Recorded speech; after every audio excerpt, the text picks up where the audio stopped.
Oke, baik. Selamat sore Bapak dan Ibu sekalian. Assalamualaikum warahmatullahi wabarakatuh. Salam sejahtera untuk kita semua. Semoga Ibu Bapak sekalian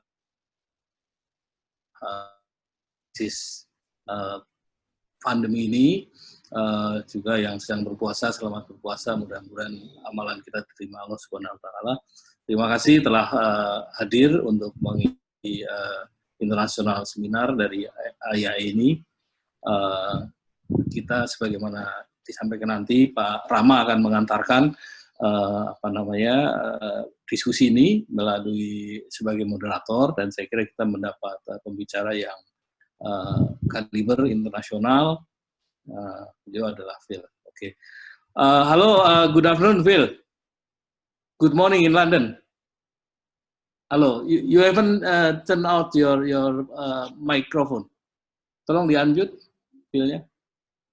Yeah. Yeah, okay. Yeah, I just greet the participant. There are already about 70-80 participants will join. So thank you for taking time to give us enlightenment in this evening. And in between we will have a question answer. And I will let Pak Rama, monggo silakan Pak Rama, kami persilahkan untuk memulai. Silakan Bapak Ibu sekalian untuk menyimak acara ini. Terima kasih. Assalamualaikum warahmatullahi wabarakatuh. Waalaikumsalam warahmatullahi wabarakatuh. Baik, terima kasih Pak Harsitianto. Assalamualaikum warahmatullahi wabarakatuh. Selamat sore Bapak dan Ibu, para member dan Board of IAE Indonesia. Selamat berpuasa kepada Bapak Ibu yang beribadah puasa, dan selamat hari kenaikan Isa Al-Masih kepada Bapak dan Ibu yang merayakan.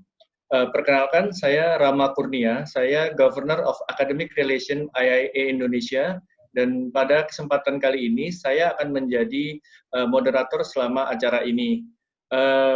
Ini adalah pertama kalinya IAE Indonesia mengadakan International E-Learning Session, dan hari ini kita akan membahas topik tentang peran internal audit di dalam pandemik. Dan sudah bersama kita Mr. Phil Tarling, beliau adalah Chair of the World IAE Global pada tahun 2012-2013. Hello Phil, nice to meet you. Hello. Hello, yeah. Thank you for being willing to accept our invitation. And this is an honor for us to listen sharing session from you. Okay. Right. Thank you. Baik.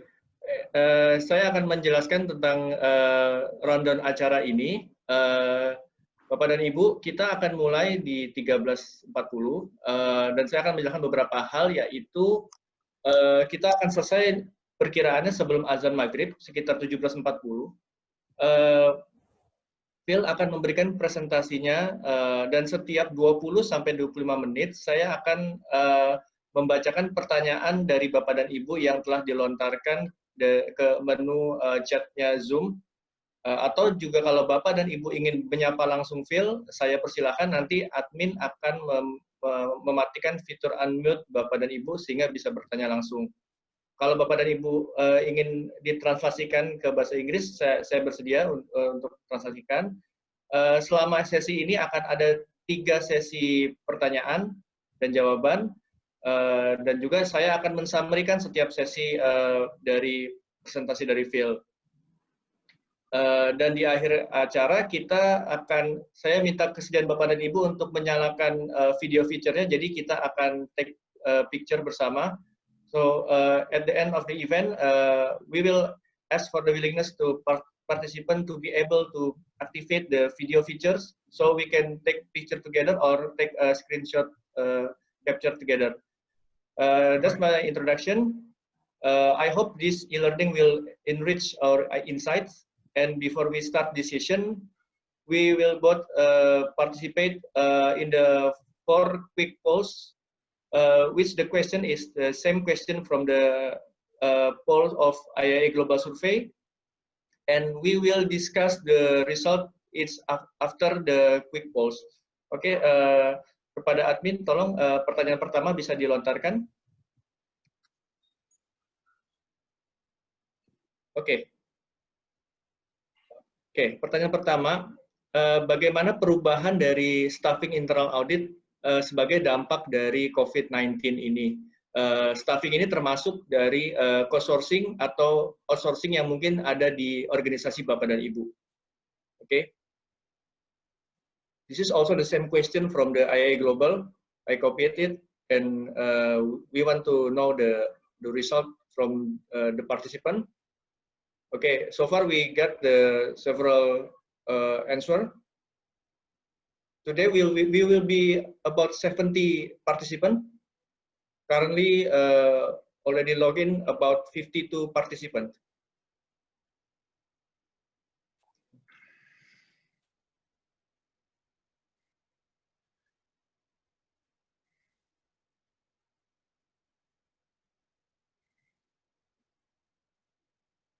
Okay, the poll is still 65% from the participant. We hope all the participants can participate.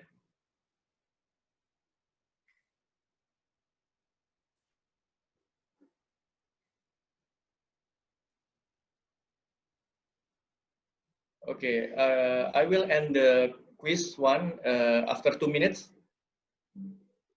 Okay, we still have 30 seconds.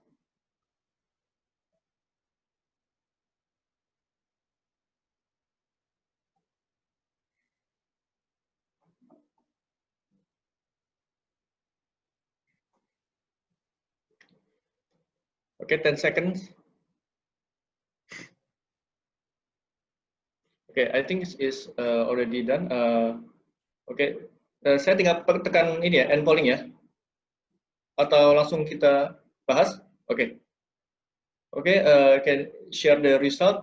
Okay, Phil, about the first question. How was your internal audit staffing changed as a result of COVID-19? Staffing are include the co-sourcing and outsourcing, and most our participants say that we stay the same. Okay. Okay. Can you give some explanation or insights? Yeah, I think this is probably similar to what has happened around the world, but it'd be interesting to know whether or not, although the numbers have stayed the same, have the actual activities stayed the same? Because I know that in, say, the US and certainly in the UK, the activities have changed drastically, and it's something that we'll be talking about later. Okay. Yeah, this is interesting. But the second one, the decrease temporarily, also a little bit high, about 22%. Maybe some of the auditor being give at home for right now, not give a job, but until the recovery, they will back to the office. Yeah. Okay, maybe that's all for the first poll. And now, Phil, you can start the presentation. And then after 20 or 25 minutes, we will stop and we will discuss the question from the participant. Okay? Okay, will you be showing the presentation? Okay, Pak Pitoyo, tolong presentasinya, slide-nya. Oke, poll saya tutup ya. Okay. Okay. Well, I'll obviously, Rama, I'll sort of ask for the slide to be moved on when I need it moving on. But let me say good afternoon to everyone, and I'm pleased to be able to have this opportunity to discuss the role of internal audit in this current crisis that the world is in. With this pandemic, and I hope that we'll be able to have some interesting discussions around what is happening and what's going to be happening in the future, because I think that's going to change things quite a lot for all of us. Can I have the next slide, please?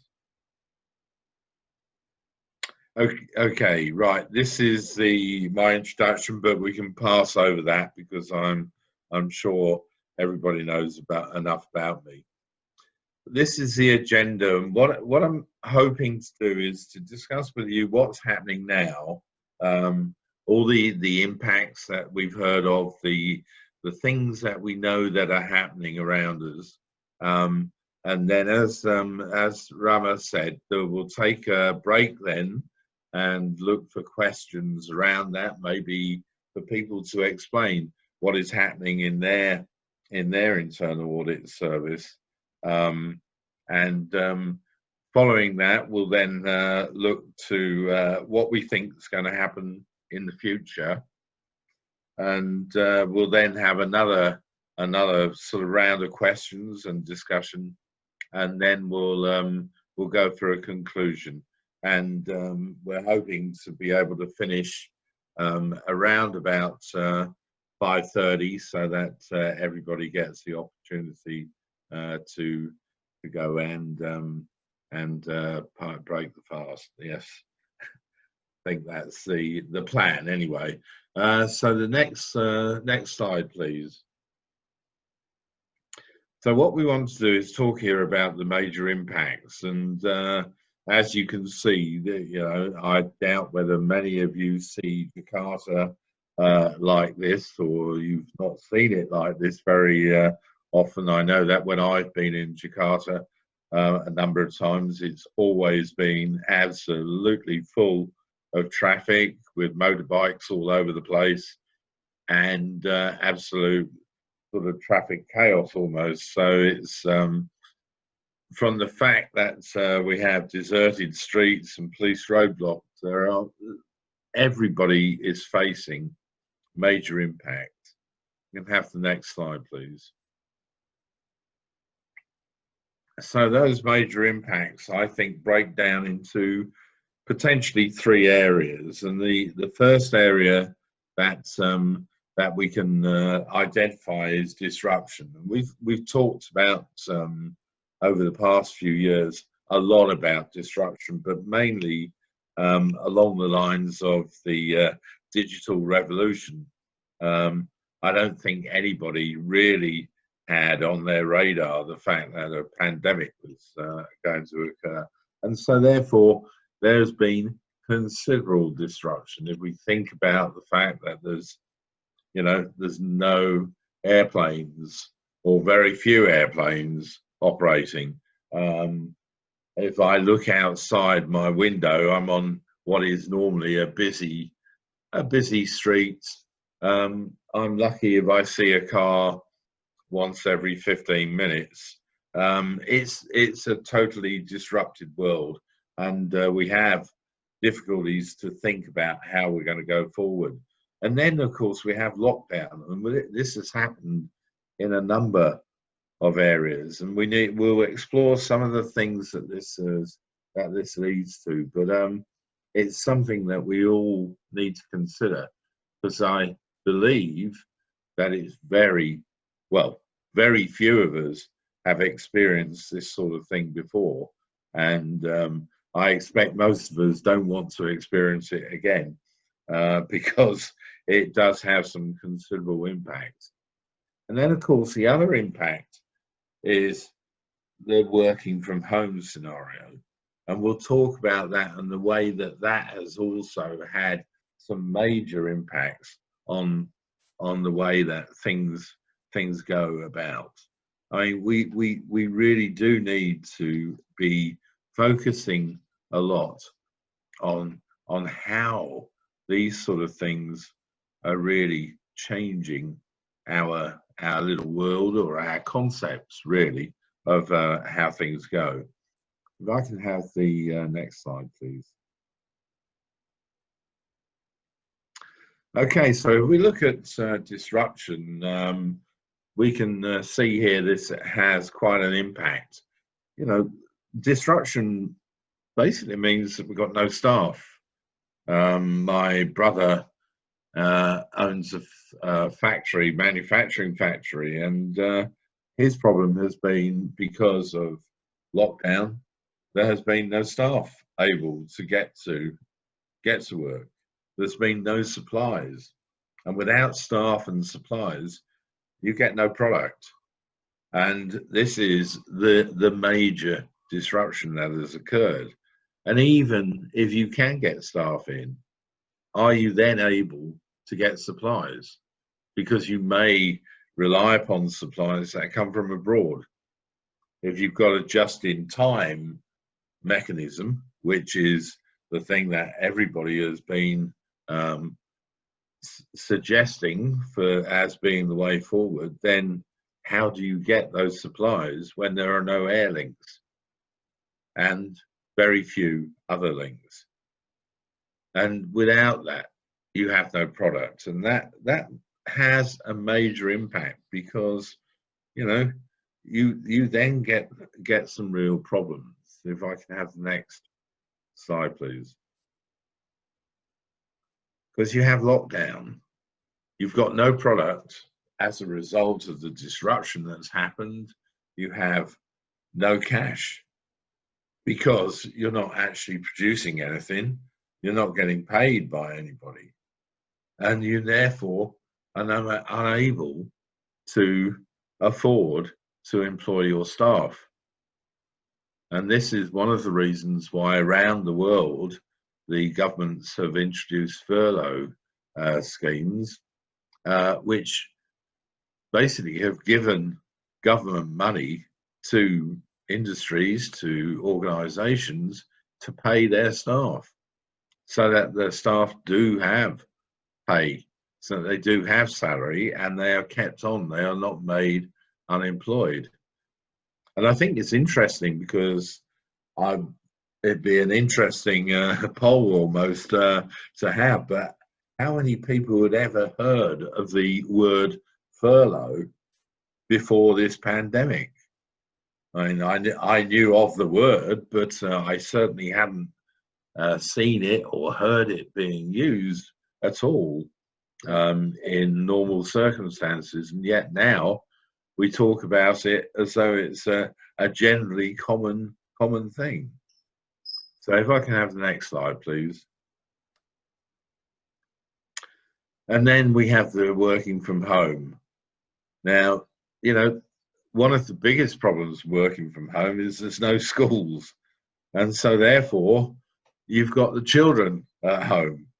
And I don't know how many people have seen, but there have been so many Zoom meetings or Zoom news reports where a child has come into the picture because they hadn't realised what was going on. Dogs seem to be the main character that appears, but because you are at home and you have all these other things to do, you actually have very little time, and therefore you have very little control over what you can do from home. And although some people are able to work from home, great number of others are not. And of course, when we talk about working from home, there are a lot of issues that internal audit need to consider within that type of scenario. If I can have the next slide, please.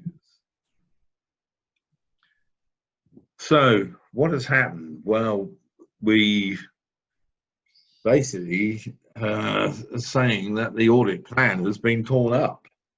You know, how are you able to do your audit plan as you intended? If you can't visit, if you can't get staff, if you're unable to actually interview people, how does your plan, and is your plan actually relevant anymore? Something that we need to talk about a bit more. Internal audit staff have been redeployed. There's many instances of this. We'll talk about that. There's new regulations. These regulations have come out quickly. And if you're in the public sector, you have probably a different perspective from internal audit about those regulations than you do if you're in the private sector being impacted by the regulations. There's new products, you know, a lot of organizations have had to turn their hand to producing PPE. And so therefore, this creates a totally new situation for internal audit. And there's increased IT risks. Obviously, as we're more and more relying upon technology to guide us, how many people are actually hacking into our current Zoom conversation? We don't know, but we have to hope that some of the technology controls are actually working. But one of the things that we have to be well aware about is that IT, although it is a bit of a savior in this pandemic, it is also a real risk. So can I have the next slide, please? So also, you've got increased staff welfare considerations at a time when people are worried, you know, not only about the virus, but also about the impact that that's having on their lives. Then, you know, there are increased staff concerns and things that we have to do. There's a lot of cash concern. You know, do we have enough money to keep on going? And many businesses don't, unless they are able to get some financial support through government. But how long can government financial support last? People are already talking about it being the worst recession ever. You know, almost equivalent to when the dinosaurs were beaten out by the meteor strike. But it is going to be a very bad recession unless we can actually get ourselves bouncing back. And the only way it looks that might happen is if we are able to actually defeat the virus through a vaccine, or at least have effective treatment. So I think we're looking at the moment at new working methods. We've got to think that one through.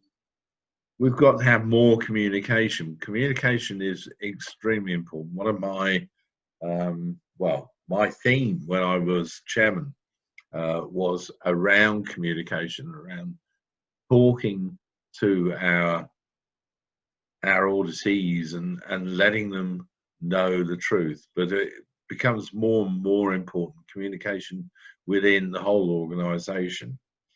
And then, of course, crisis management. You know, this is got to be one of the best tests of everybody's business continuity plan that you could ever imagine. So if I can have the next slide, please. So, audit plan torn up. Well, I doubt whether anybody had a pandemic on their the risk list. You know, do you think they did? Did you have pandemic on your risk list? Very few people, I would think, had it. And with these heightened risks, there's a spiraling need to actually deal with them here and now, being able to actually concentrate on what the business needs right now. And that's going to change the way that internal audit actually thinks, and the way that, the product that internal audit starts to offer to people, because you're not much good if you're going around looking at payroll when the business is crashing because there's no product. You have to be concentrating now on what the business needs. Can I have the next slide, please? And yet, in reality, with the plan being torn up, what we've seen is that internal audit is actually doing things that might have been thought not to be in their province.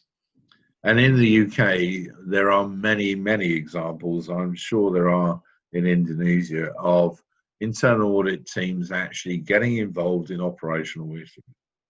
There's teams in public sector who are assessing the eligibility for, for government grants. You've got internal audit teams manning call centres. You've actually got them working on the shop floor producing masks, delivering meals to vulnerable people, and registering the increasing numbers of deaths, which is something that has to carry on being done. And this is because the business needs it. This is the whole concept of what we're having to do now. We have to do what the business needs. It's happening in other countries. It's fundamental that internal audit is seen to be assisting the business. Because, you know, if you don't, it's possible that that business is no longer going to exist. And if the business doesn't exist, internal audit isn't going to exist. And so therefore, to a certain reality, we've got to wake up and say to ourselves, right, we need to do what is necessary to actually defeat this thing. And we can start thinking about the niceties of independence and objectivity once this is over. So if I can have the next slide, please.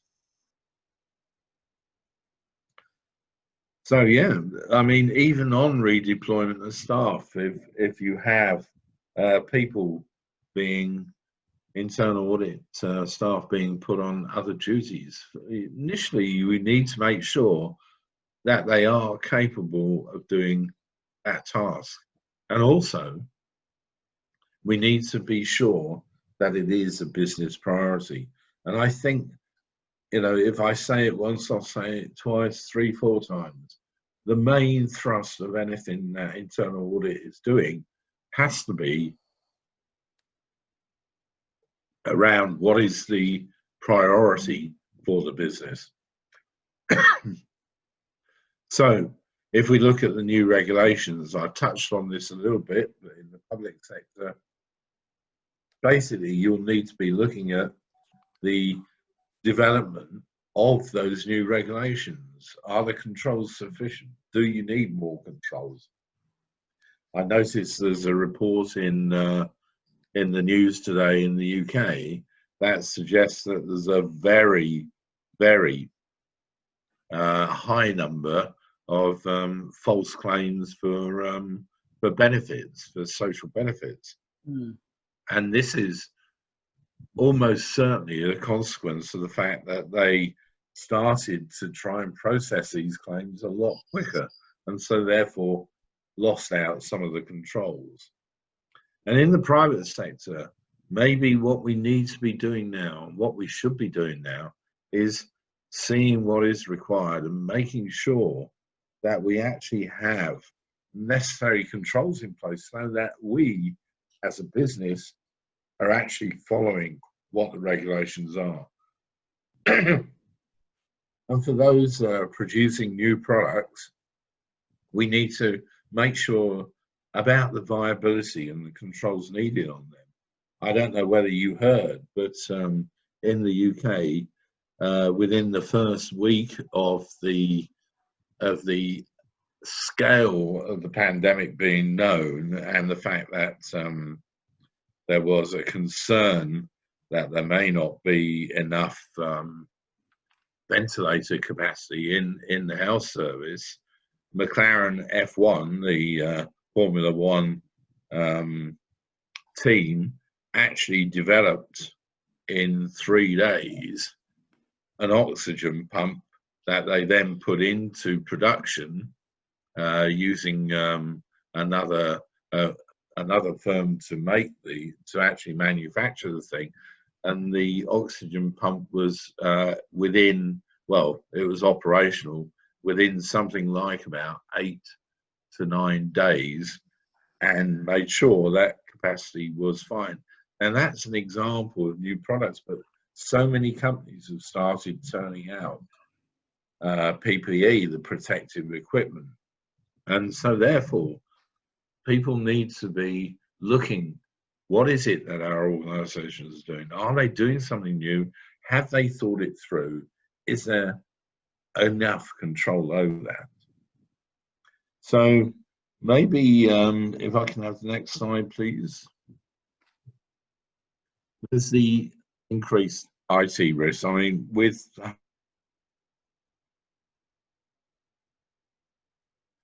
double, if not treble, the problem with many people, they do not have passwords on their wireless applications at home.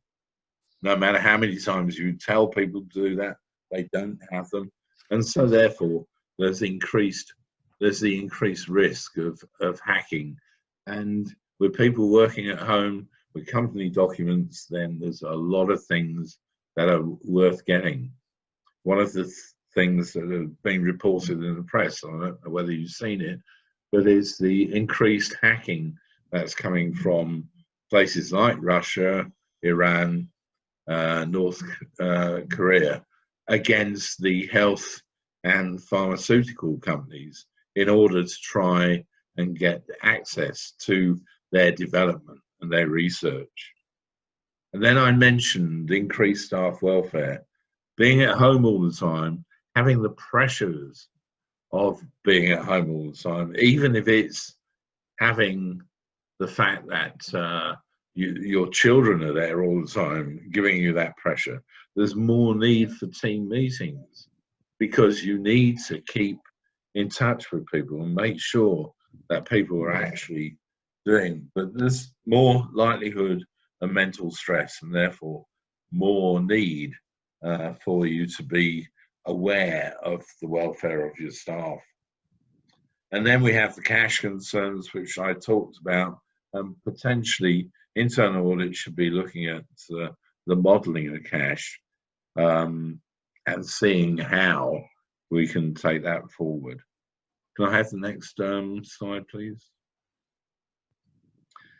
So there's new working methods, and those we know about. We need to look at them. We need to gather intelligence. We need to understand the subsidies available, because this is a time when we can actually become the advisor. We can use this pandemic to actually show how internal audit can assist the business. And so therefore we need to look at what's available to our businesses. What can our business do to develop, to ride out this storm? And how can we make sure that we're providing the board and management with that sort of information? So there's the need for more communication within internal audit to keep your teams up to date and focused. Oh, you know, if they're working from home, they're being paid to what they're doing.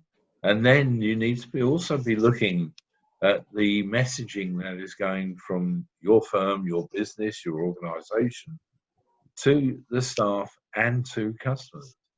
You know, are we making sure that customers still know that we are in business, that we have the potential to continue serving? And then finally, one of the other realities is, as I said, it is ideal time to show that internal audit can become that advisor to the board. Therefore, you need to be making sure that internal crisis management with the crisis management team is helping to make those decisions, is helping and what decisions are being made.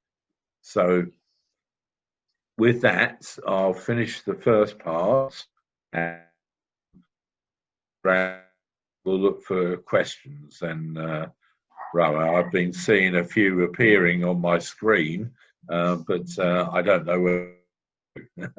Okay. Okay. I will guide for the question.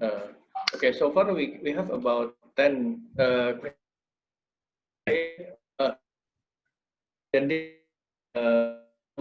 For first, Pak Alex Zulkarnain, kind terms of engagement of internal audit during the COVID-19?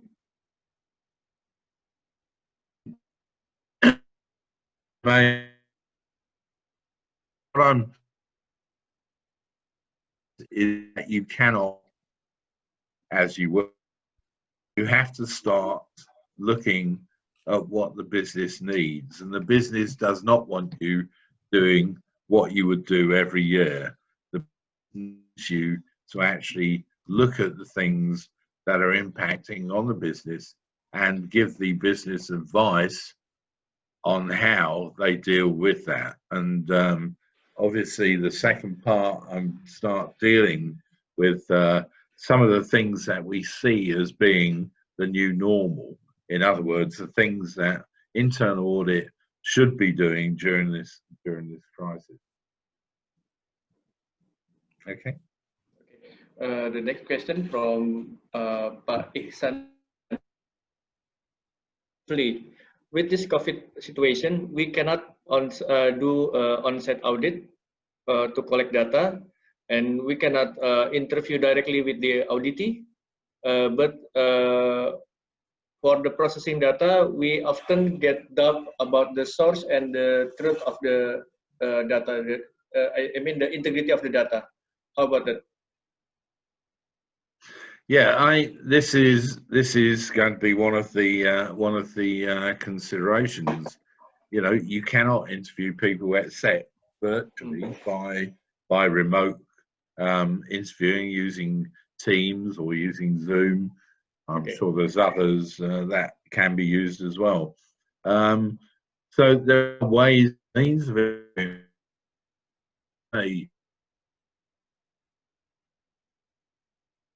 Data, the important data that the company needs, the organization need to keep going. You know, that is what the consideration has to be for the new normal. What is it that the organization needs to keep going to make sure that it's still around in a year's time? And it may be that the data that you are so keen on collecting actually is not the data that is now needed. We need to look at that audit. Well, as I said, we need to tear up the audit plan. We need to look at what we need to do now. And if there is data then that you need, then I think you need to start looking at collecting it through the IT systems, and then you need to start using data analytics on that to, and it will be clear where data is false because you do comparisons. However, a lot of this will be dealt with in the second half of the presentation. Oh, okay. Okay, Phil. This is the next question from Ibu Dewi Andriati. How can internal audit actively assist the organization in helping to manage the most critical risk to the business? And then, do you think how deep and how long will affect this situation affect the global economy? Well, the second one, if I knew that, I'd make a lot of money by investing on the stock market. But I wish I know. I think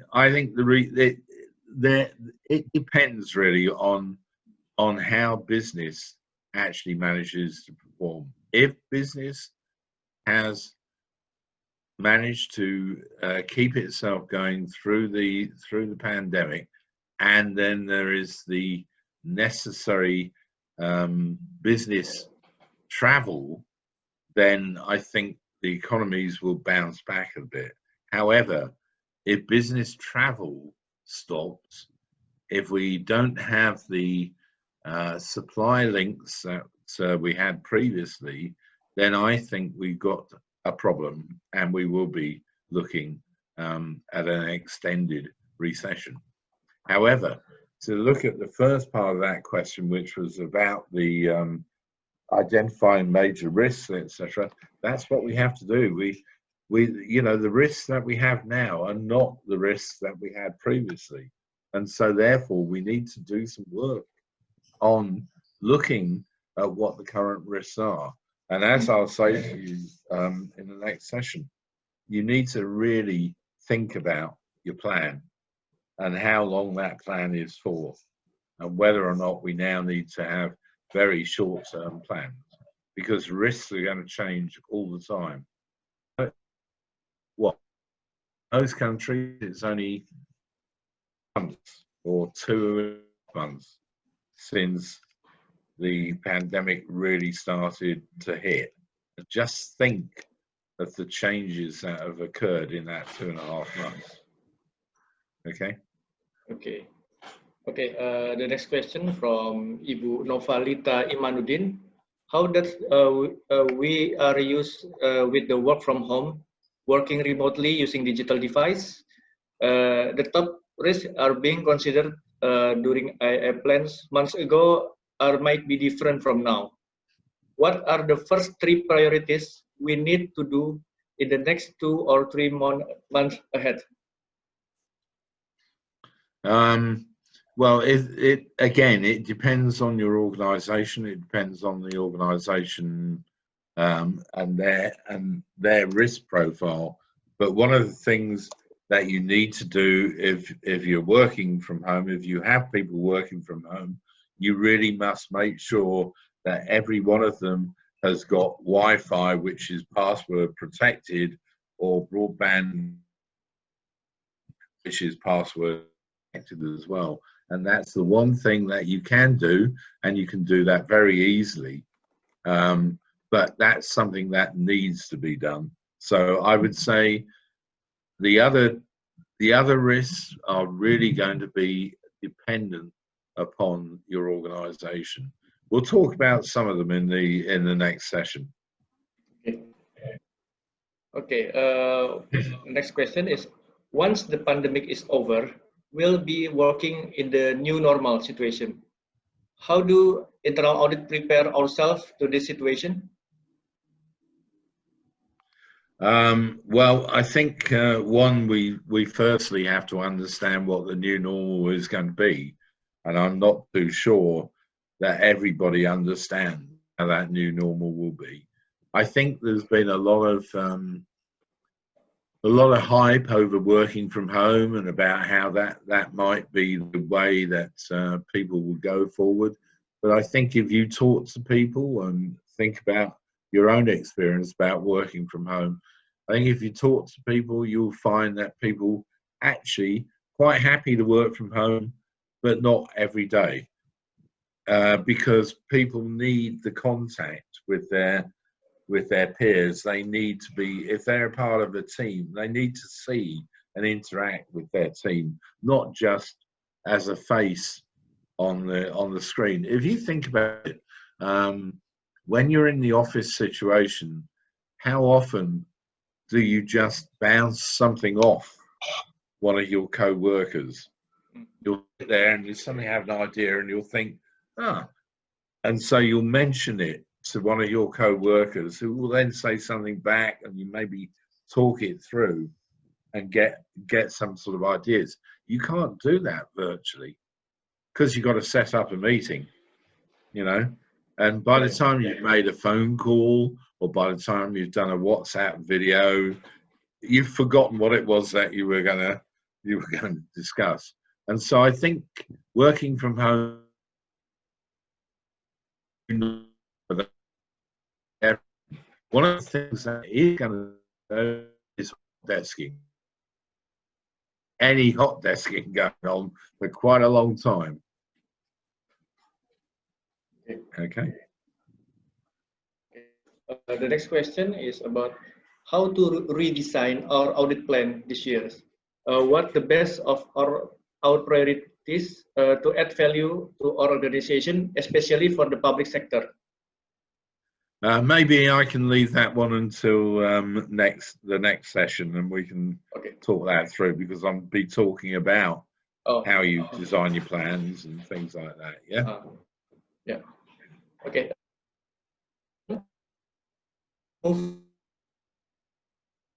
Situation. You should to make this real time. Well, real-time assurance is fine as the data, and you've the ability to actually analyze that data. Yeah. And I think that's the important bit about the whole thing on real time, is if you're able to analyze the data correctly, then that'll be fine. I think one of the problems is sometimes we haven't got the necessary ability to do that. We haven't got the people who are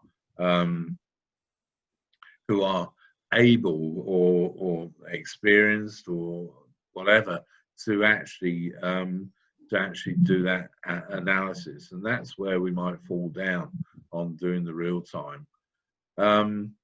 Other than that, you know, it's not to say that we can't do some of the post auditing, post work that we did, but I think we will be probably having to devise ways in which we can look really clearly at what is happening now and what that means. And maybe what that will do is it will push a lot more of us into actually doing the data analytics in a very comprehensive way.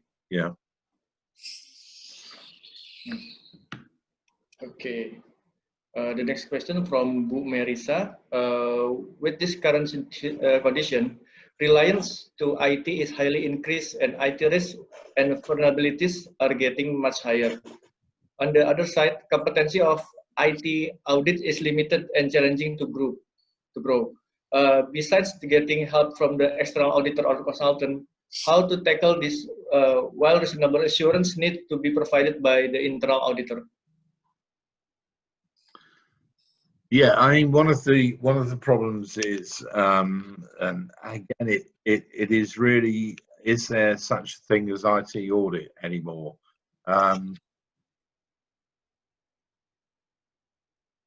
We believe that we can look at how things work, at how things are put together, and one of the things that I've always said about when people start talking about artificial intelligence and the use of artificial intelligence, what we have to make sure of is that the algorithms that actually make artificial intelligence work are actually written correctly, and that means skill in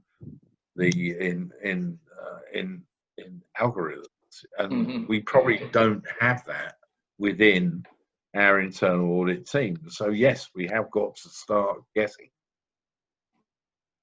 in our groups who have got the ability to actually look at IT programs, look at IT algorithms, and tell us whether or not they actually say what they're supposed to do. And that's why I've said for a long time that data analytics shouldn't just be in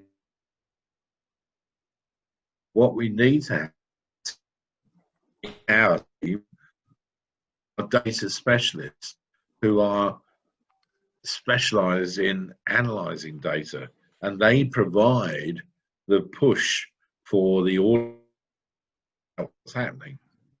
Yes, there will be an increased need to have internal IT audit, but there are many things that we can do, like I pointed out on passwords on Wi-Fi systems and fixed line broadband. There are many things like that that can be done by ordinary auditors, make sure that the IT functions correct. Okay. Last question for this, the first session from Pak Yudi Priambodo. Which audit area that would be the most impacted for the COVID-19, and would you mind to elaborate the key points to mitigate the financial sector risk? Well, it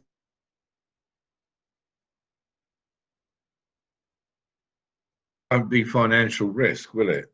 In the public sector, the major risk will be on delivering services to the public.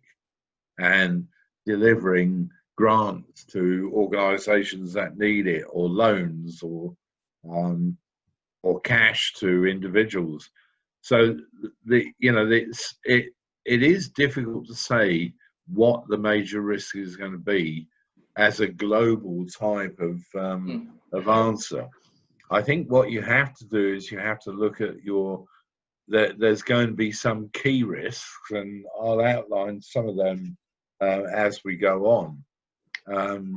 So that it probably would be better to see after my next session whether or not I've actually answered that question, and we can maybe discuss that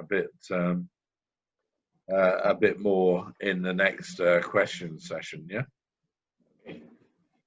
Okay, I will summarize the first session of your presentation.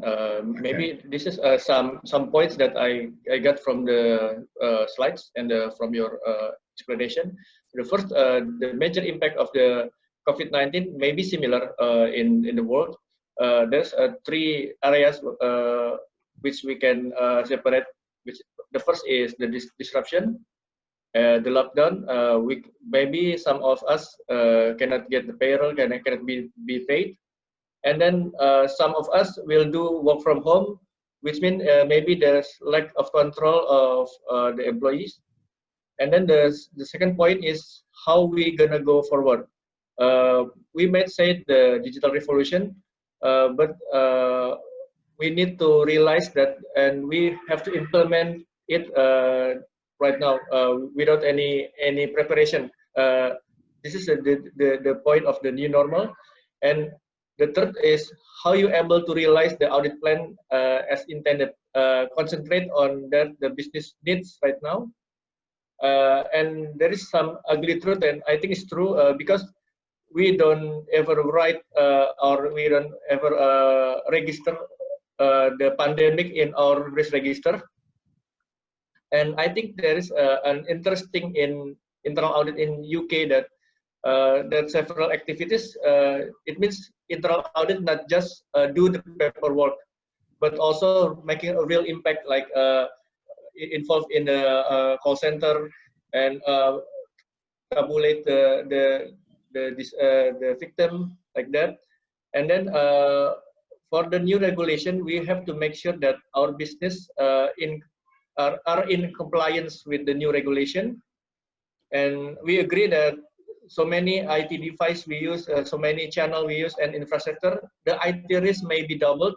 So we have to reassess, and we have to also involve in the crisis management as we intended in our BCP in practice guide. Okay, maybe that's the summary from me, and then we can go to the next polling. Pak Pitoyo bisa tolong polling keduanya.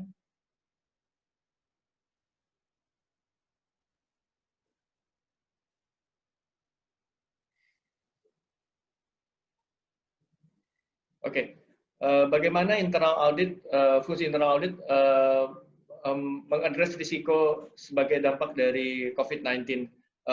Pilih jawaban yang memang sesuai, jadi bisa beberapa jawaban.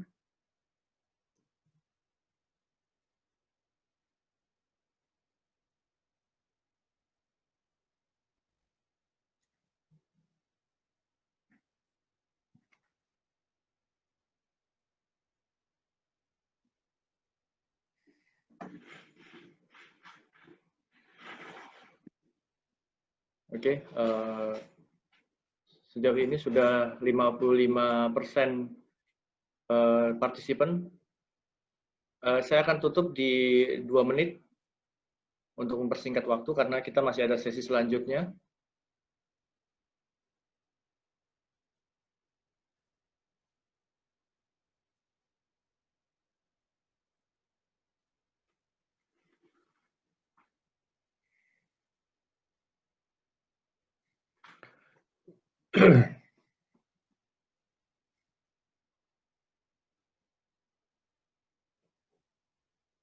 Baik, sudah 74% voters, ada lagi. Oke. Di 2 menit saya akan tutup.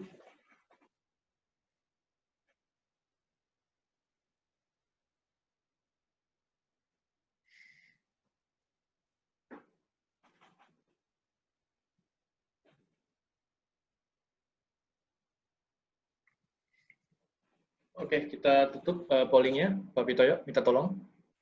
Oke, how is your internal audit function addressing risk as a result of COVID-19? Choose all that apply. Most of the participants said that they will update the audit plan, and then they will review the risk assessment and then identify the emerging risk. The last is the recommend the remediation plans. Can you give the comment about this polling, Phil?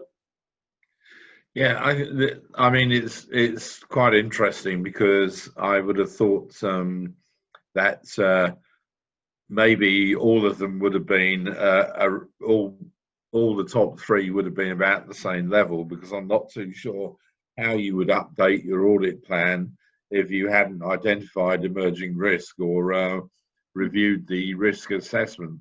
I think you'll find in my next few words that one of the really important things that we have to do now is that we have to look at the way that we audit and what we audit. And so therefore I think it is highly important that we tackle the question of our audit plan.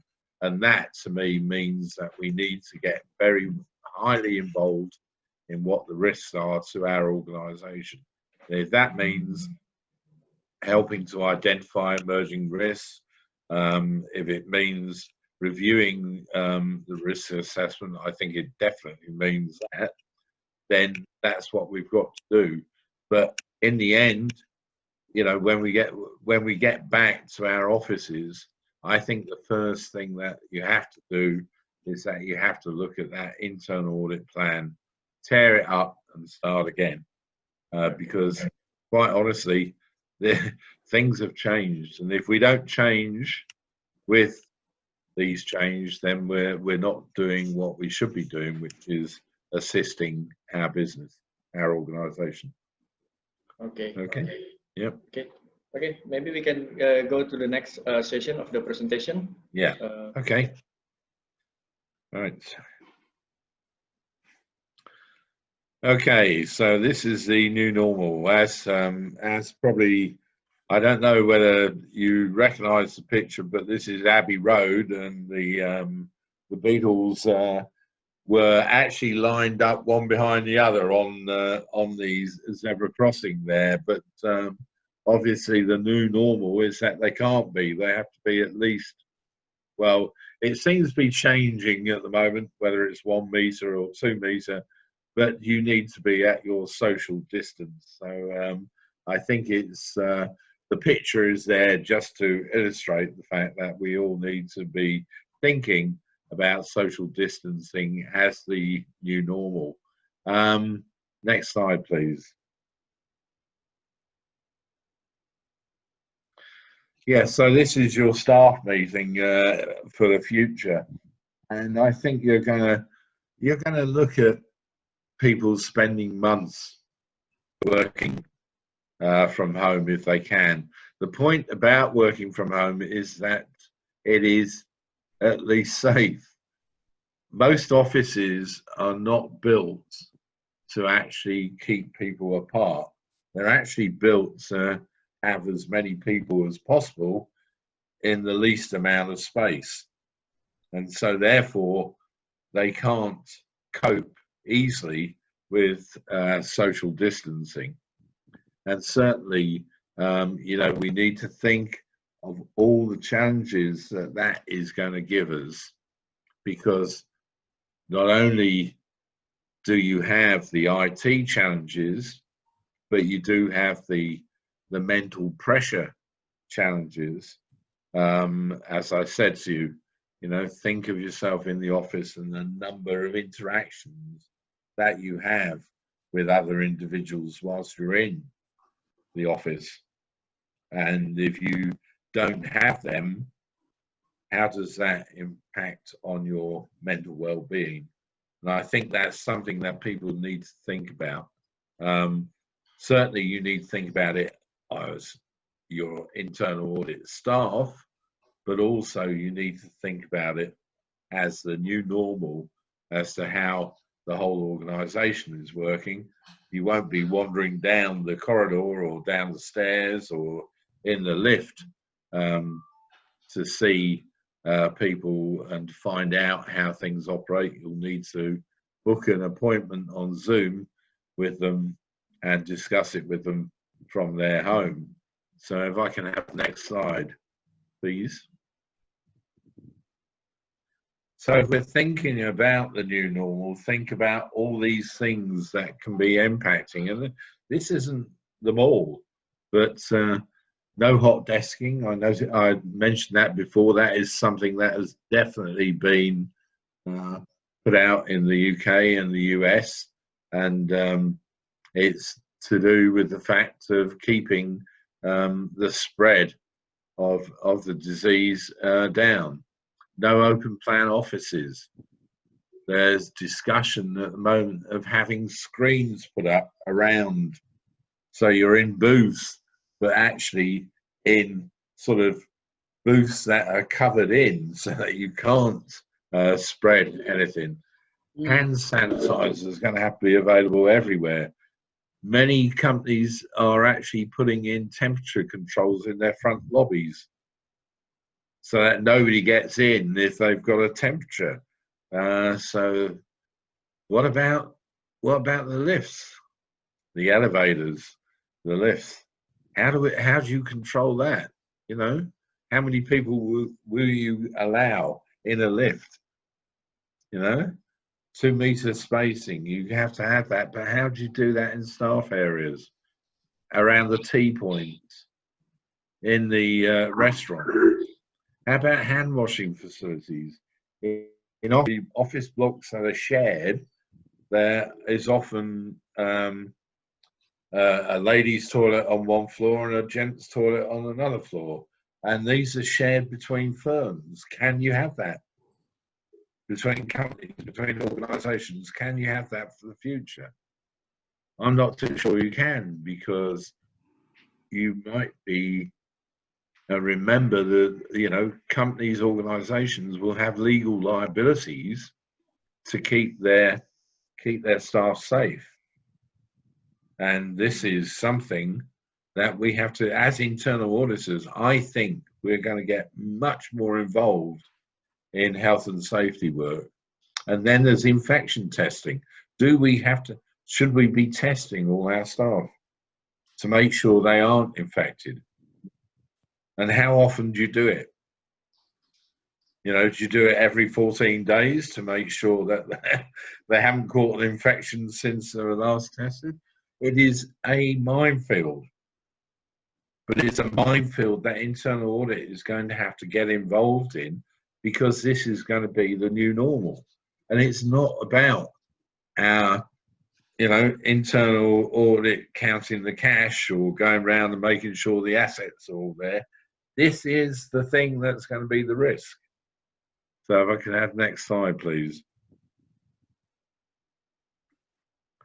Yeah, so when the IIA conducted a recent poll of the chief audit executives, it's quite interesting, really, because more than 20% did not know if their organization was ready to do infection testing for current infection, prior infection, or infection amongst cleaning staff.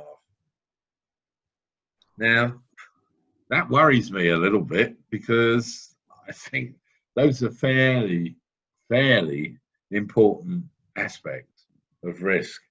Only 8% were involved in the COVID-19 health and safety reviews, and less than 50% could respond to questions regarding their organization's readiness for safe workplace return. So ask yourself, have I been involved in any health and safety reviews that have been conducted to see whether it's safe to work in our organization? If you haven't, why not? Could you actually respond to questions? If I came to you and asked you now, what have you done to make the office, the workplace safe in your organization? Could you actually answer that question? If you can't, then you need to seriously think about what you're doing, because all those figures suggest that internal audit is not being involved at the highest levels.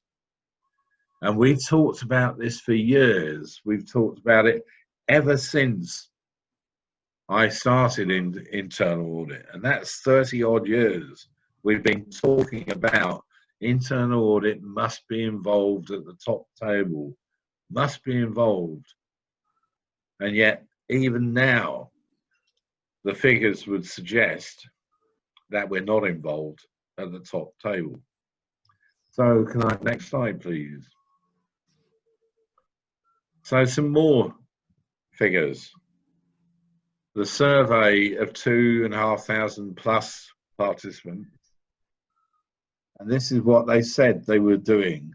They were updating their risk assessment, still carrying out audit projects, 39%, the risk assessment, 45%, creating awareness of key controls, 31%, performing research and benchmarking, 16%, and reperforming essential first and second line tasks and processes, 16%. So again, that is quite worrying, because only 45% are updating their risk assessment. I would have expected that to be 100%. If you've had a pandemic which totally and has utterly changed the way that the world operates, surely you have to update your risk assessment. I can't believe that there's only 45%. But, you know, did we probably comply, complies with the figures that we got from our poll, which I think from memory was 54% updating their risk assessment. 62 was updating their audit plan. Why wasn't it 100%? That's what it should be. So if I can have the next slide. So what should we be doing? Well, firstly, having torn up the audit plan, and I told you that is the first thing that you've got to do, is tear up the audit plan. And it doesn't matter whether you're in a developed economy, an emerging economy, an undeveloped economy. If you're an internal auditor, you will have an internal audit plan, and that internal audit plan will be useless now, because it does not reflect reality. Reality has changed, so you need a new plan. And because reality changes so quickly now, and you know, it does change, you know, you're going to have a sudden easing back to normality, and I don't think normality will come back for a year. So there's going to be tiny steps, and so with those tiny steps, that's going to change things a little bit, but that might introduce new risks. And so your new plan should be for 3 months or 6 months, no more. And I've said this before, that internal audit plans that are 1 year are too long anyway. And, you know, 3 years ago, I was saying that Microsoft plan, their internal audit plan is Google's is for 3 months. All the leading tech firms do their plans on the basis of 3 or 6 months, because the world changes that quickly. And now well, certainly in IT, but now the world is changing that quickly for everybody. And so therefore, your plan should be 3 months, 6 months, no more. If I could have the next slide, please. And that's the reason, you know, just put your mind back to February, which was 3 months ago, and think what you were doing on February the February the 20th. Well, I know what I was doing. I was traveling to Brisbane from the UK via Doha. And I did that journey of about 30 hours flights and spent time in Brisbane. That's what I was doing then. Now, what's happened now? I couldn't get to Brisbane now if I wanted to. There's no flights. And even if there were flights, the government won't let me out of the country, and the Australian government won't let me into the country. So things have changed. That's just 3 months. So we need to think in terms of very small steps in our internal audit plan. What should be our focus for the next 3 months? The landscape's changing almost daily, you know. We're getting so much more scientific knowledge on how the virus works, and that makes changes to what we can do, what the governments are suggesting, you know, and what is going to be impact on the staff, you know, not just how many people go down with the virus, but the stress that is caused by the lockdown, caused by worry and concern about whether or not your job is going to be there the next day. And so therefore, we really do need to focus our minds very much on this. If I can have the next slide, please. So, if you're only going to have a 3 or 6 month plan, what do you need to do? Well, you've got to be actively involved in monitoring both developments externally and internally. You need to know what is happening. What's happening out there in the big wide world and your country, but also what's happening in your organization. How is your organization planning to actually respond to the various developments? And so therefore, I would say definitely you need to be on whatever crisis management team that your organization has set up to deal with this. You need to be a member of it. You need to know what is happening so that you can then plan your internal audit activity around those developments. You know, and this is again the reason why you're doing it is because you've got to be able to put those changes in. You've got to be agile enough to reflect the different directions everybody's going in. As I said, you know, think about how quickly this is impacted on us all. You know, it's been less than 3 months in some cases. I mean, we in the UK are in week 9 of our lockdown. You know, this is only 9 weeks. So we need to think a lot more closely about how we're doing. I mean, Global IIA have suggested that you might want to have one plan for the crisis and one plan for when the pandemic is over. However, I'm not too sure that's a good idea because I'm not too sure that the pandemic is going to be over very quickly. And so therefore, it might just be a total waste of time having another plan. So my advice would be look at having a plan for 6 months at the most. I would prefer you to think of 3 months because I think that's the time scale of where changes happen. And I think that's what you can do to actually show that you are helping your business survive. And you know, again, in the end, the organization needs to survive, you know? So, right, if I can have the next slide, please. So let's have a little think about how we work out that plan.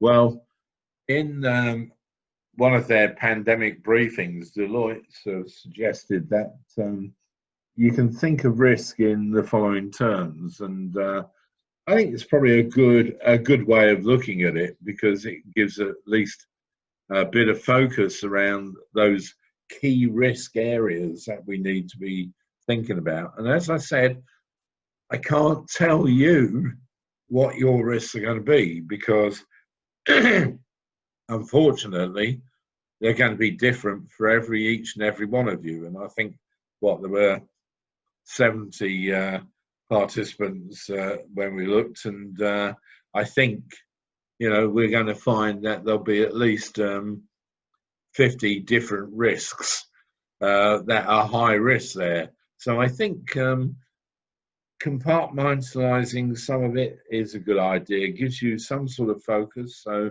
they're suggesting you look at regulatory risk, because there's lots of new regulations coming out and there's a need to comply. If you're in the public sector, you need to be looking at how are those regulations being determined? How are they being promulgated? Are there risks there? Are there risks around the speed at which these things are being developed? Are there risks around how the information is being communicated? So, there's applies public and private sector, just a little bit different nuance. Technology risk, well, we've said this anyway, this has increased greatly, and you need to be focusing on those things that have impacted on you the most. If you are in an office situation, there's probably a lot of home working. If you're in a manufacturing situation, there probably isn't so much home working. So maybe technology risk isn't actually as high as it could be.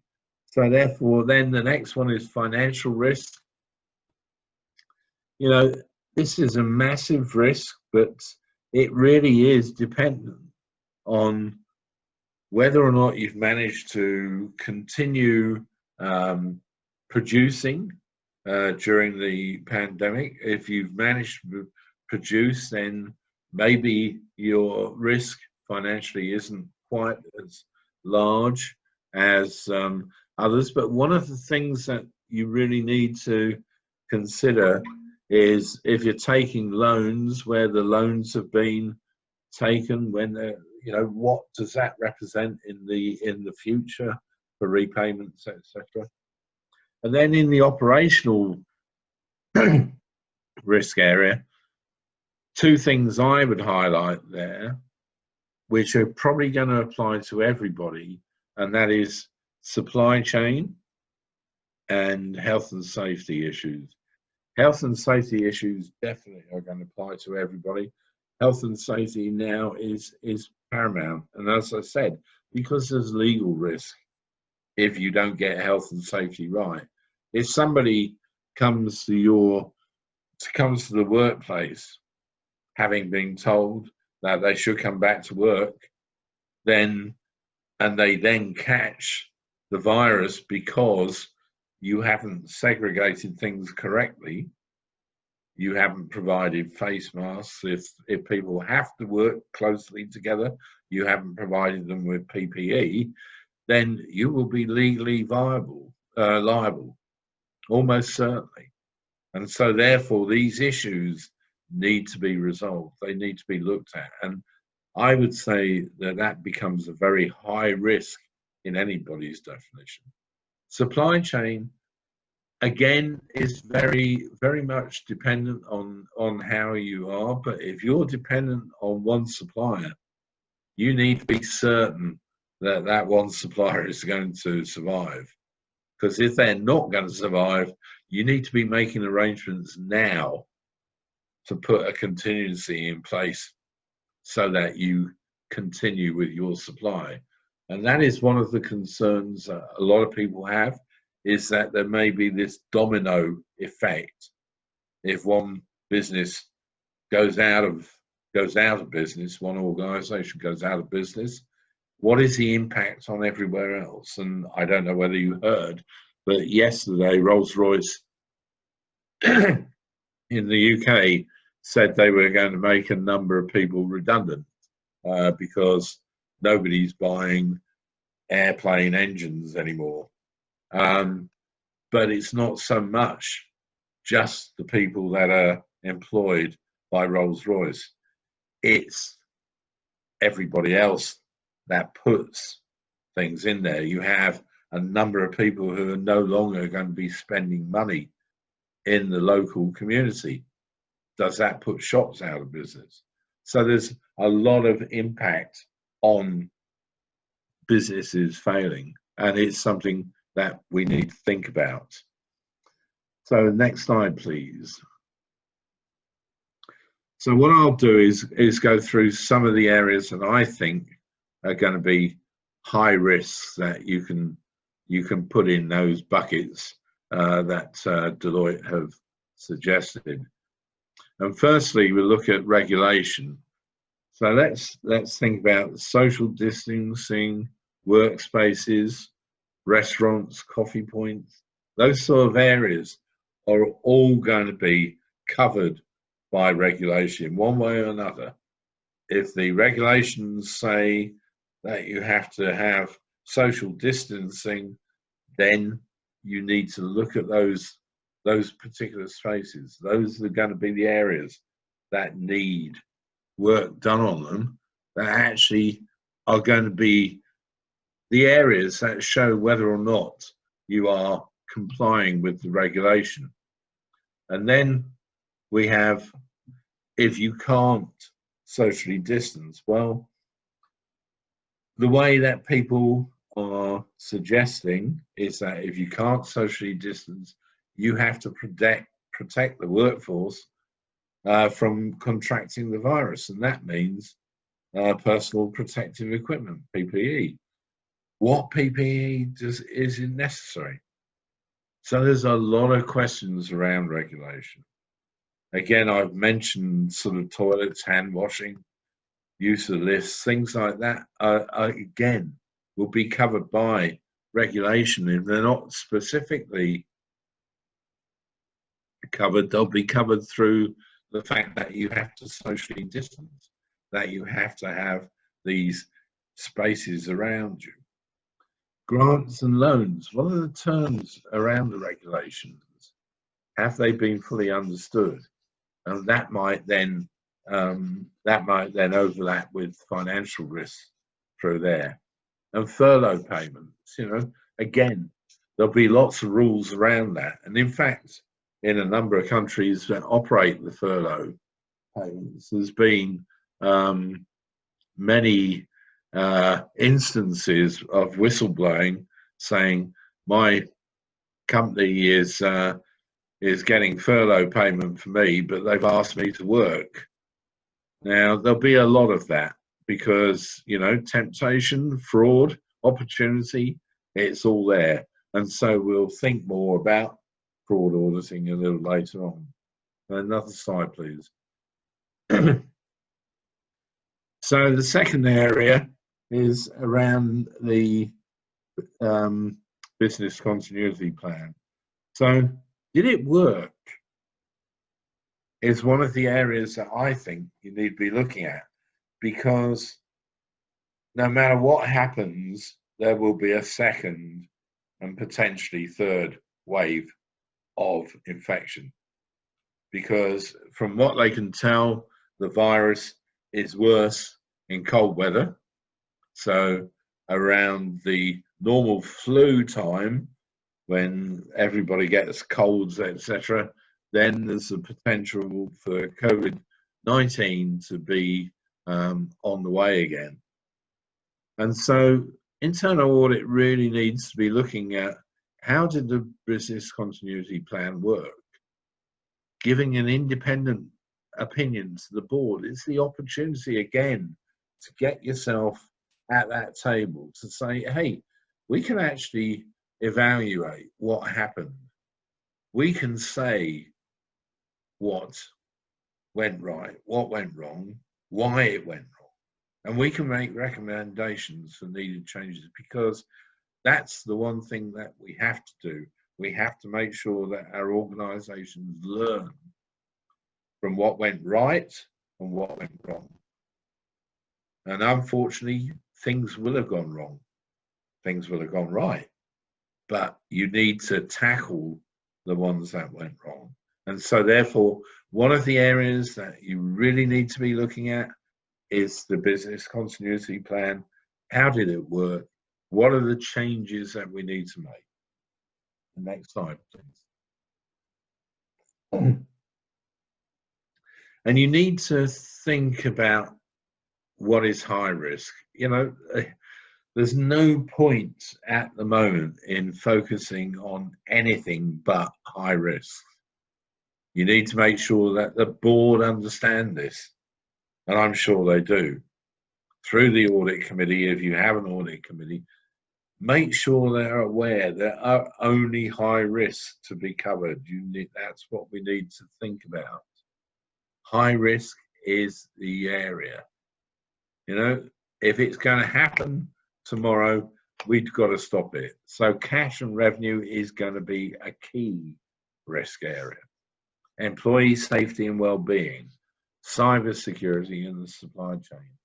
Those are things that you need to be thinking about. And you need to be focusing your board around that area. Now, can I have the next slide, please? And then one of the questions that you need to ask is a return to old practice desirable anyway? You know, the natural thing and the easiest thing is actually to go back to what was. Despite the fact that we're all talking about a new normal, it's so much easier if we just go back to what we know and what we used to do. And so therefore, you know, thinking it through, that's what people will try to do if they can. And so therefore we need to be thinking around that sort of basis. Can you actually return to those practices? As I said to you, I think that we are going to be faced with this concern for potentially a year before either a vaccine or a way of treating the virus is found.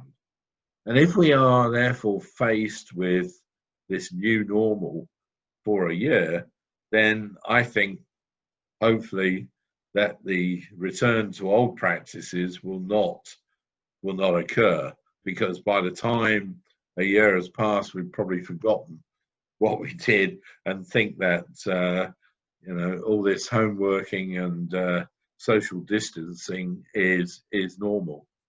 In fact, it's quite worrying to a certain extent as how quickly people do get used to this social distancing without even thinking about it.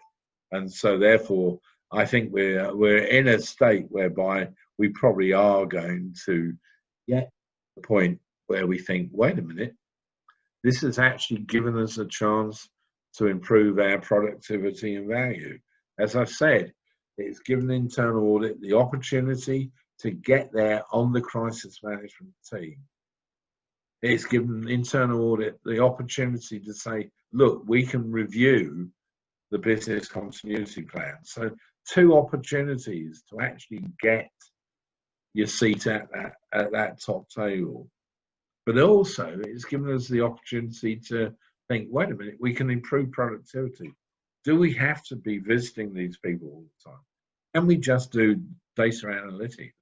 Can we improve the way that we look at things by getting a team of data analysts in who can then point the internal audit team, the auditors, to the areas where they need to work?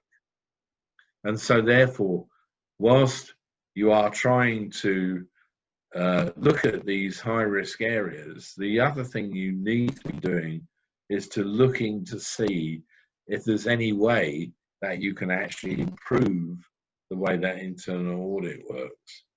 If I can have the next slide, please. And if we're looking at high risks, our risks are around third-party providers and supply chain. So do we want to offer management, again, it's a way of saying to management, hey, we're quite important. We can do these things. We can actually help you at a very high level. Do we want to say, look, we can do an independent review of third-party providers, how they performed during this pandemic? In other words, are they the people we want going forward in the future? We can do an independent assessment of whether our supply chain even exists, let alone is carrying on. We certainly should be advising top management to make sure that supplier checks as to financial status, capacity, staffing levels, all these things that probably would have been impacted by the pandemic. We need to make sure that they understand that we need to redo those supplier checks. There's no point going off a supplier list that was done even 4 months ago, because that is not reality now. They don't have those cash flows. They don't have those revenues coming in. So it's really important that you recommend that a new approved supplier list is prepared, and it's prepared quickly so that you can start using that new one. Because you carry on using the old one, you run some really great risks of having problems. So next slide, please. Communication, I mentioned communication. I think this is something that really, both as an internal audit unit, you should be communicating to your staff and to your stakeholders, but also the organization needs to be constantly communicating with suppliers to make sure that you maintain, your place in the supply chain, with customers to make sure that you retain those customers, so they keep your market there, and the staff to make sure that you keep your competitive edge. Because if you don't have the staff, if you don't carry your staff with you, if they think you're taking chances with their lives, etc., then you're likely to lose them fairly quickly. The next slide, please. And I did mention very briefly about anti-fraud, and this becomes very important now. There are many, many instances where people will be bypassing controls, ignoring controls, because things have to be done quickly. There is a rationale behind it, but because of that rationale, the rationale is okay, it's acceptable, but the problem is it opens up areas vulnerable to fraud. And so therefore what you need to do is you need to think about, where are those areas that are really vulnerable to fraud, and you should know them. And having identified them, have a look and see if there's been any changes. See if there's been, controls being bypassed because things have to go fast. You might find there hasn't, in which case you don't even have to look at it. But you need to concentrate on those where there have been. Try and put an anti-fraud awareness campaign with staff. The number of phishing notices that are going around has increased tremendously. Click on here, etc. That gives me access to your system. You need to be so careful. And so what you need to be doing is reminding staff about the need. Okay, it is a pandemic. There's a need to move fast, but there is also a need to keep your controls there, to identify the phishing type areas. You need to remind suppliers of your organization's non-tolerance of bribery. Recently, the OECD have published something that indicates that they believe that during the pandemic there will be increased instances of bribery within the public sector areas, particularly around the fact that many procurement rules have been totally and utterly thrown out the window to try and get hold of personal protective equipment for hospitals and care workers around the world. So again, it's an area that you need to think about. You need to look to see if maybe you should be doing some work there. And again, we've said it before, but there needs to be a lot more vigilance around the IT systems. Next slide, please. So, consider new auditing techniques. I've said data analytics has definitely got to be brought in.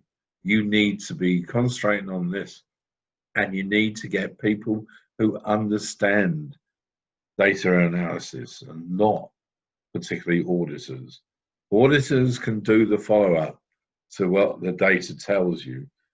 Auditors are not the best people to do the data analysis, in my view. Other people may disagree, but I think most of the bigger firms nowadays are getting around to the idea that they have a specialist data analytic unit. Do you need to have audit visits in person?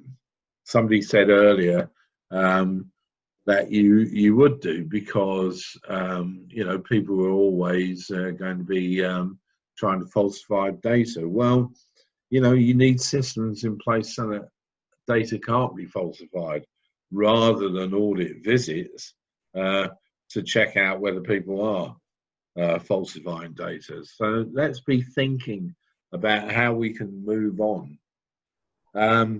If you've got key risk areas, is it maybe this is the time to say, okay, we're going to have an auditor embedded in that area.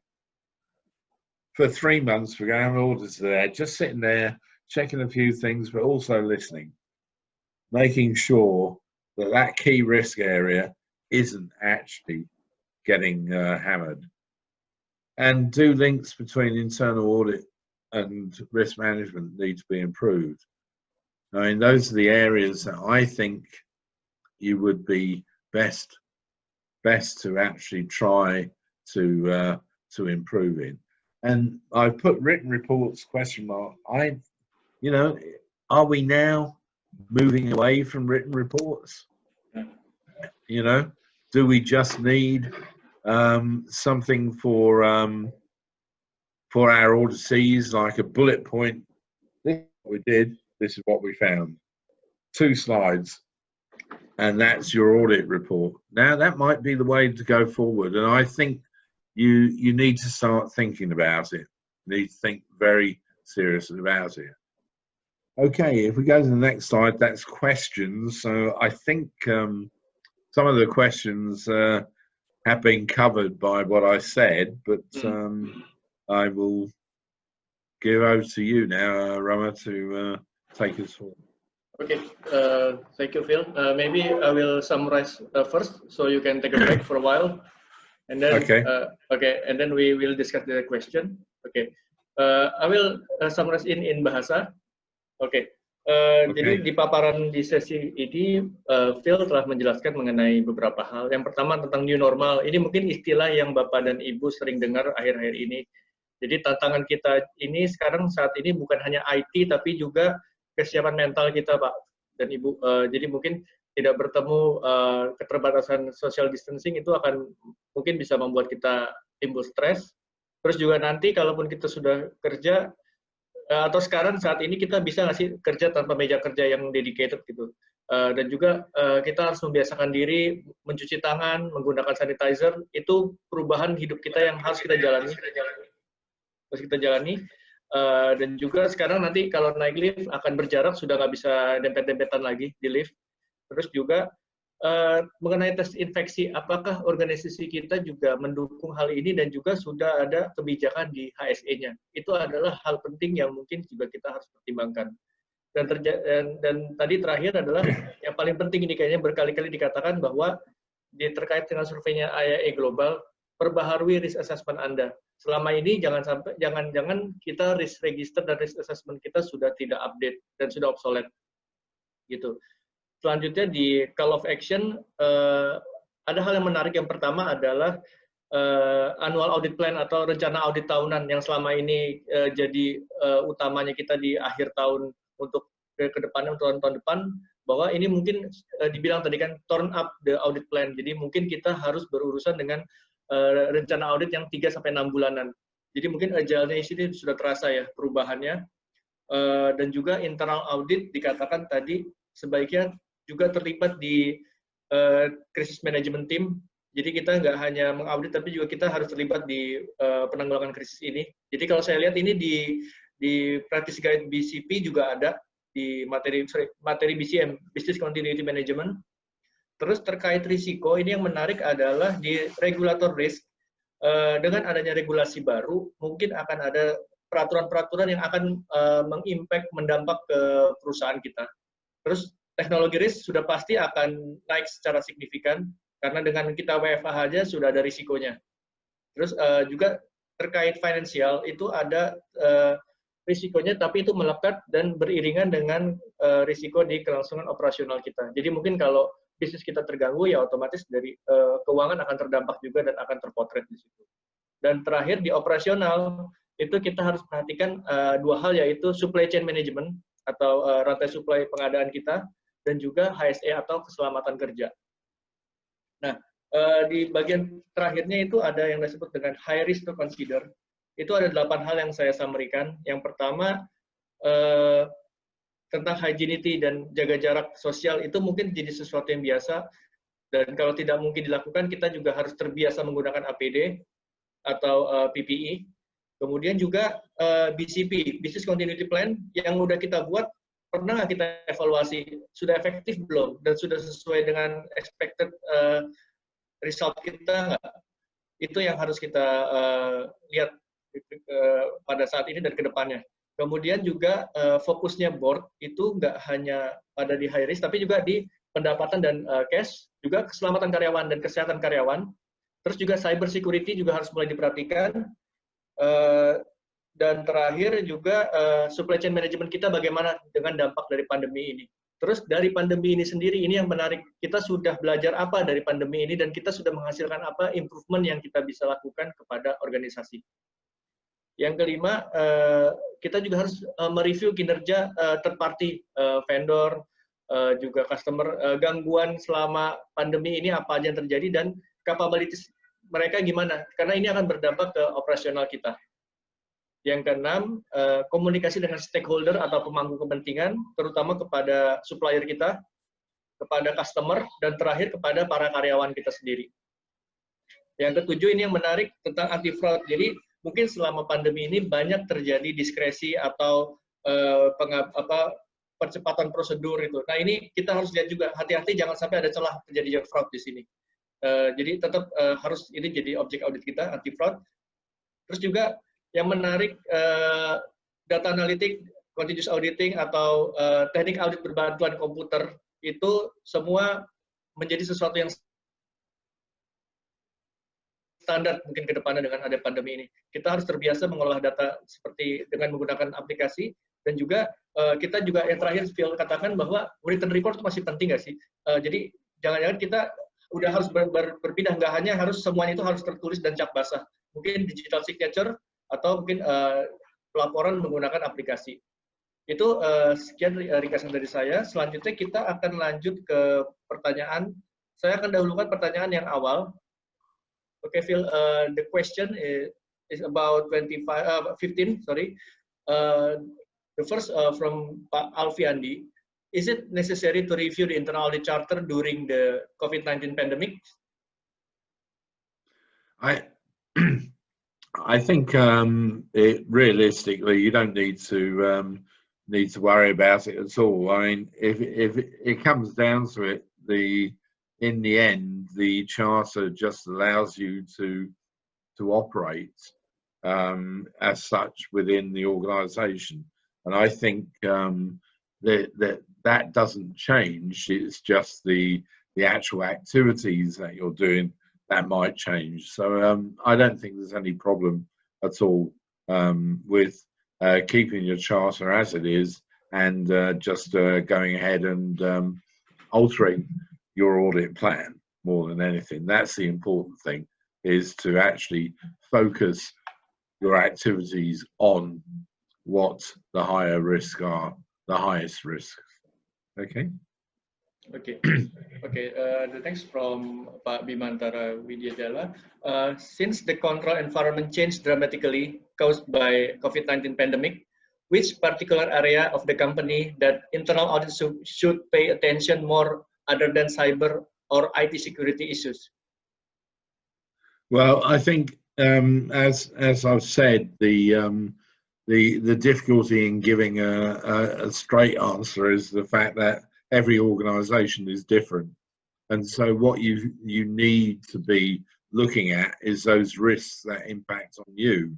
Now, I can guarantee there will be, apart from the cyber risks, there will be financial risks, there will be some operational risks around supply chain and health and safety, and those are the areas that will impact on everybody, plus of course the regulation risks. So there's probably 4 or 5 areas that you should be looking at, that you should be concentrating on: health and safety, the regulation, cyber, your supply chain, and well, I can't remember the 5th one now.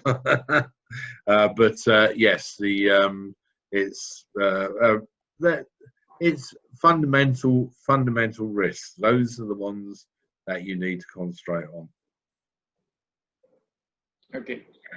Okay. And the next is from Ibu Fuada Maisurya Pratiwi. How to cope and give the best advice for organization to keep sustainability with the all uncertainty in the future when we are not even sure all the information and risks that will impact ourselves? Well, yeah, there's you know, that's the difficulty. Basically, what you have to do is to try and identify the risks that are actually going to impact on you, and then try and cover them. Now, you can't always predict what the risks will be, because, as I said, I doubt whether anybody predicted this pandemic in their risk register. They may have predicted an epidemic, but that nobody would have foreseen a pandemic actually impacting on the world to the effect that it has. Now, the easiest way that we can go forward is to start looking at our risks on a 3-month basis, is to actually identify them and work against those risks as the 3-month plan. If you want to extend it to 6 months, do so, but my best advice would be that you seriously just concentrate on the 3 months and have the next 3 months as being potential, because by that time the risk will have changed. Okay. Okay, next, this is the question from the public sector. What about the public sector in your country? Has the government started changing the audit plan and risk in all sectors? I think from obviously I'm not privy to the audit plans of every government ministry, but from what I understand, in the public sector, the majority have torn up the audit plan.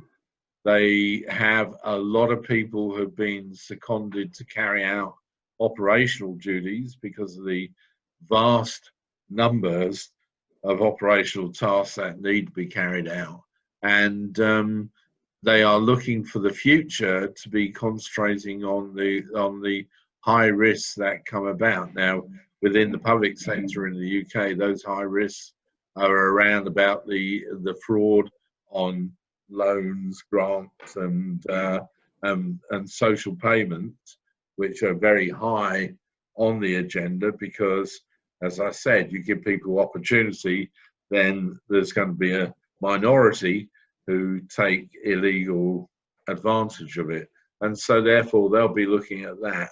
But in the meantime, they are still, until such time as they get the recurrence of the infection down, most public sector internal audit units are still working on operational issues.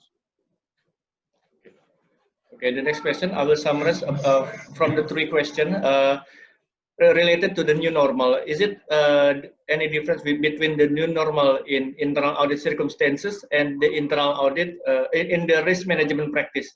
The difference in new normal in internal audit and risk management, and is it any different the new normal in emerging countries and the developing countries? Okay. I don't think so. I think the impact in certain areas has been less than impact in other areas, and so therefore you can say yes, the new normal might be a little bit different. But I think no matter what, there are certain things that are going to be the same, whether you're a developed economy or an emerging economy, and those are going to be things like social distancing. It's going to be like the recovery, the fact that nothing's being produced, the fact that there's no air transport. These are things that are impacting everybody, whether they're developed economies or emerging economies. But I think in the short term, it might be that this will impact developed economies probably a little bit more, but in the long term, I don't think there's going to be that much difference. And I think from the internal audit point of view, definitely there is really no difference whatsoever. We need to be concentrating on what the risks to our organisation are, no matter whether we're in an emerging economy or developed one. It's all about risk. And I think that's what we need to concentrate on, is what is the risk? Okay. And next, about our survey before, we said improve the risk assessment. Is it we have to focus to help the first and second line of defense, like giving improvement of business process? Well, I think at the moment it really does depend where you are in the development of this virus. At the moment, where you still have infection rates that are running high and you have lockdown procedures, then a lot of people are in internal audit groups are actually assisting the first and second line, because that's what the business needs. But I think as you get beyond the lockdown, as you start easing back into what we're calling the new normal, then what will then happen is that internal audit will need to look at what the major risks are and to develop their plan around those major risks. And I think that's the thing that's going to change, is that we will be looking at focusing on just high risk areas. We won't have the luxury of doing a 3-year coverage of everywhere. We won't have that luxury. The luxury that we will have is being able to focus on the high risk areas. It's about the internal audit department, which is the cost center. Is it is there any the company that dismissed the internal audit department due to the cost cutting? From your experience? Not that I know of. No, not yet. Although I won't say it won't happen, but no, not to my knowledge anyway. Yeah. Okay. And then the last two questions. What do you think of utilizing and developing more on continuous auditing to detect exceptions? Again, it's a method that can be used. I think what you have to do is you have to look at whether or not you've got the ability to do that. I think, as I've said, new techniques need you to be able to have the experience, the ability to actually implement them properly, rather than jumping to what might become a buzzword as such. What you need to be doing is looking at what does your organisation need, what can your internal audit provide. If you can provide a continuous auditing presence, then yes, go ahead and do it. But I think really what we're talking about at the moment is real-time auditing, is actually focusing on the areas where we actually need to be focused on and being able to provide instant answers almost. I mean, as I said that, you know, I raised the issue of written reports, and quite honestly, I don't think anybody wants a written report at the moment. I think they want a memo that just says, these are the areas where you are at risk.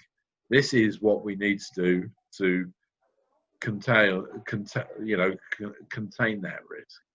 They don't need a written report. Okay, last question. Is it what is the KPI for the internal audit during this situation? Well, I have no idea, quite honestly. I really don't know that anybody is that worried about KPIs at the moment. I think the main thing will be for heads of internal audit, for audit managers, to be making certain that their staff are making a contribution to actually getting things resolved. And so if there are risks, are they actually doing enough to be able to help control those risks? So I think, you know, to be talking about KPIs is not really the focus that we need to be on at the moment. Maybe in 6 months' time we can go back to that, but I don't think anybody would be particularly worried whether you meet your KPI or not at the moment. Okay. I might be wrong, but I would think they're a pretty bad manager if that's all they're worried about. I think so. People change. Okay, maybe that's all for the question and answer. Thank you, Phil, for this great presentation. Maybe this is the closing time for us. Right. And, okay. And as I mentioned before, we will have take a picture together. Okay. By screen capture. Kepada Bapak dan Ibu, mohon bisa mengaktifkan fitur videonya. Jadi kita bisa berjumpa, bisa foto bareng. Yeah. This is the new normal for taking picture together. Oke, saya siap. Oke. Pak Edi, mana Pak Edi? Pak Edi Mulya. Pak Tony, mana Pak Tony? Nah, mukanya. Pak Edi, mukanya. Pak Dias. Ian. Lesti. Pak Susanto, mohon rekan-rekan agar mengaktifkan videonya, kita foto bareng, Pak Nur Muklas, Bu Sri Astuti. Panjang fotonya, mukanya. Oh iya, panjang. Mohon maaf ya teman-teman Indonesia Timur sudah mau buka puasa ya. Pak Edi Mulya, Patri, videonya hidupin. Mau foto bareng Patri. Panjang. Bu Resti. Oke. Bu Ervanti. Ya, mau dibuka ininya. Ya. Oke. Yang lain Pak Tri Purnomo. Bu Aida. Oke. Bu Resti. Oke, layar ini dulu satu-satu, nanti ganti layar satu lagi. Ya, silakan si itu. Oke, Pak Pitoyo mungkin bisa kode apa-apa untuk ini. Ya, senyum ya. Oke. Terima kasih, Pak Rama. Oke. Oke. 1, 2, 3. Saya capture juga di sini. Ya. Oke. Oke, 1, 2, 3. Ya, layar berikutnya belum tuh, Pak. Oh iya. Ya. Oh ini karena terbatas ya. Ya, layar satu lagi. Layar lagi. Oke. Pindah layar. Ya, sebentar. Layar keduanya, oke. Apa-apa? 1, 2, 3. Oke, sudah saya capture. Pak Pitaya bantu capture juga, Pak ya. Yang ketiga. Bentar,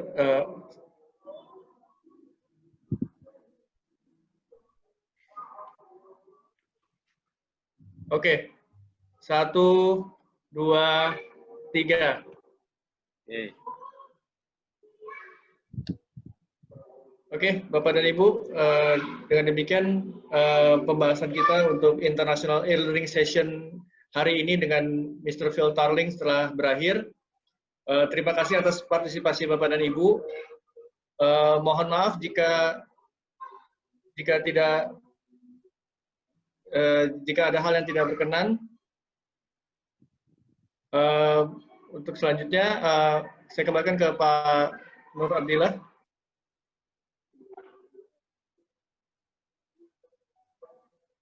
Ya, baik, terima kasih. Terima kasih Pak Rama. Terima kasih Ya. yang lain. Thank you Mr. Phil. Baik, karena waktu sudah menjelang maghrib, pertama kali kita mulai yang nantinya kedepannya akan ada pada bulan-bulan berikutnya. Jadi kita tunggu program-program berikutnya, dan kemudian jangan lupa besok juga ada sesi yaitu mengenai sosialisasi kode etik AI Indonesia.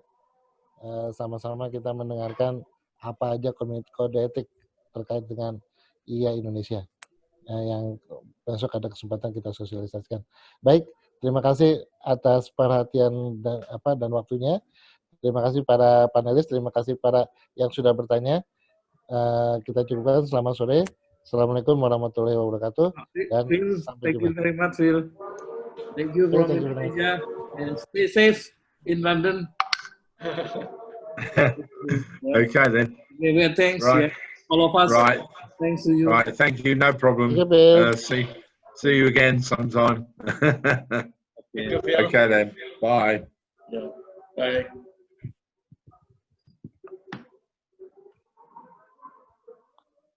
Dan bagi Bapak Ibu yang ingin memberikan feedback, monggo silakan, masukan dan lain sebagainya. Bisa menghubungi kami di kantor eksekutif.